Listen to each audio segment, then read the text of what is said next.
Hello everyone, Assalamu Walaikum. How are you all? I hope you are well. Welcome back to my channel in this new video.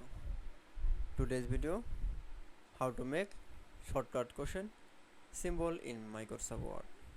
So let's start it. At first, open a document. Firstly, make shortcut question symbol is press keyboard and press to the 1, press to the on F 3 D 8, then press alert X, then again 1 F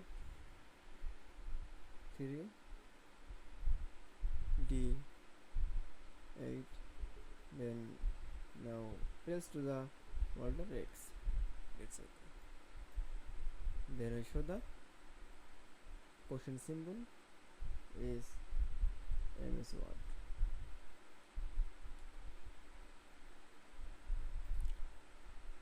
That's okay. I hope you enjoyed the video. Please like, comment, share and subscribe my channel. Thanks for watching my video.